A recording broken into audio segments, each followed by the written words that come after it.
ஒருத்தன் தன்னோட லவரோட கல்யாணத்துக்கு போயிருப்பான். அப்ப அந்த பொண்ணுமே இவனை பார்த்த உடனே கல்யாண மாடியில இருந்து இறங்கி வேகமா ஓடி வந்து இவனை கட்டியுமே பிடிச்சிட்டு அதுக்கப்புறம் அவனோட ஃப்ரெண்டோட காலில் அவங்க 2 பேரும் சேர்ந்து விழுவாங்க.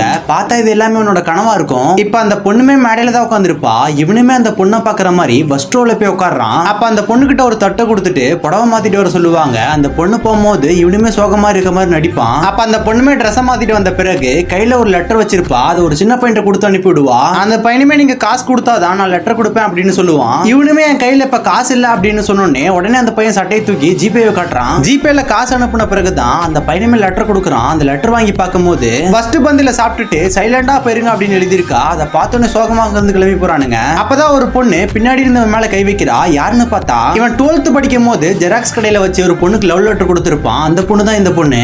இப்ப அந்த பொண்ணு கிட்ட தப்பிச்சு போகும்போது இன்னொரு பொண்ணு வந்து பிடிக்கிறா. அந்த பொண்ணு யாருன்னு பார்த்தா இவன் 10th படிக்கும் போது ப்ரப்போஸ் பண்ண பொண்ணு. அந்த பொண்ணையும் பார்த்துட்டு பயந்து ஓடிடுவான். அதுக்கப்புறம் யாரெல்லாம் லவ் பண்றாங்களோ அவங்க எல்லாத்தையுமே வெடி வச்சு துரத்த ஆரம்பிக்கிறான். உங்களுக்குமே இப்படி ஒரு ஃப்ரெண்ட் இருப்பான். அவன் பேரு கமெண்ட்ல சொல்லிட்டு போங்க.